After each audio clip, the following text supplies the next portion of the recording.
ঢাকা বিশ্ববিদ্যালয়ে দ্বিতীয়বার ভর্তি পরীক্ষা নিয়ে যারা ভর্তি পরীক্ষা দিতে পারে নাই তারা আদালতে একটি রিট আবেদন দায়ের করে। আমরা ঢাকা বিশ্ববিদ্যালয়ের পক্ষে আদালতে শুনানিতে অংশগ্রহণ করি। এই ঢাকা বিশ্ববিদ্যালয়ের দ্বিতীয়বার ভর্তি পরীক্ষা দিতে পারবে না এই যে প্রজ্ঞাপন, এই প্রজ্ঞাপনকে চ্যালেঞ্জ করেই এই রিট পিটিশন দায়ের করা হয়। আজকে আদালত শুনানি অন্তে তাদের এই রিট পিটিশনটি উত্থাপিত হয়নি মর্মে খারিজ করে দেন, অর্থাৎ যাকে বলা হয় নট প্রেস রিজেক্টেড। এর কারণ হলো এই বিষয়ে অতীতে আদালতে এসেছিল। ঢাকা বিশ্ববিদ্যালয় 2014 সালে এই সিদ্ধান্ত নিয়েছিল যে দ্বিতীয়বার ভর্তি পরীক্ষা দেওয়া যাবে না।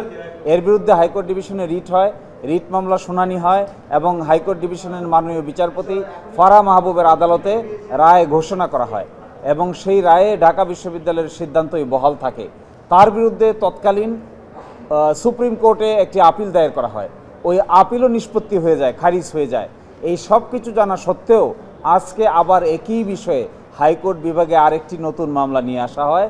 আদালত এটিকে ভর্ৎসনা করেন এবং এই ধরনের যে কর্মকাণ্ড এবং এই ধরনের রিট পিটিশন যা ইতোমধ্যে সেটেল হয়ে গেছে, হাইকোর্ট ডিভিশন সিদ্ধান্ত নিয়েছে, আপিল বিভাগ সিদ্ধান্ত নিয়েছে, একই ব্যাপারে অন্য কেউ এসে আর হাইকোর্ট ডিভিশনে রিট পিটিশন দায়ের করতে পারেন না। যদি কিছু করতে হয় তাদেরকে সুপ্রিম কোর্টে যেতে হবে, হাইকোর্ট ডিভিশন এই ব্যাপারে আর এন্টারটেইন করতে পারবেন না। এই জিনিসগুলো বিবেচনায় নিয়েই ঢাকা বিশ্ববিদ্যালয়ের সিদ্ধান্ত বহাল থাকলো এবং এই রিট পিটিশনটি উত্থাপিত হয়নি মর্মে খারিজ করে দেওয়া হয়েছে। অর্থাৎ দ্বিতীয়বার ভর্তি পরীক্ষায় অংশগ্রহণ করার আর কোনো সুযোগ নাই, আগেও ছিল না। কিন্তু এখন নতুন করে কেন রিট পিটিশন নিয়ে আসছেন যা ইতোমধ্যে সিদ্ধান্ত হয়ে গেছে, তা কিছুটা রহস্যজনক কথা। কারণ যদি হাইকোর্ট ডিভিশনের সিদ্ধান্ত হয়েছে, আপিল বিভাগেও সেই সিদ্ধান্ত বহাল আছে, এখন কেন হাইকোর্ট ডিভিশন নতুন করে এটি নিয়ে আসতে হবে? এটি আদালত কিছুটা অবাক হয়েছেন এবং কিছুটা আনপ্রফেশনাল কাজ বলে মন্তব্যও করেছেন। হ্যাঁ, তারা জানেন।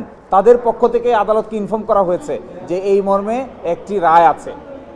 তো যদি রায় থাকে, আপিল বিভাগেও রায় থাকে, তাহলে আপিল বিভাগে না গিয়ে হাইকোর্ট বিভাগে কেন আবার? আমরা ঢাকা বিশ্ববিদ্যালয়ের পক্ষে, আমরা ঢাকা বিশ্ববিদ্যালয়কে রিপ্রেজেন্ট করেছি এবং ঢাকা বিশ্ববিদ্যালয়ের যে আইনি পদক্ষেপগুলো কোর্টে নিতে হচ্ছে এগুলো এখন থেকে আমরাই নিচ্ছি।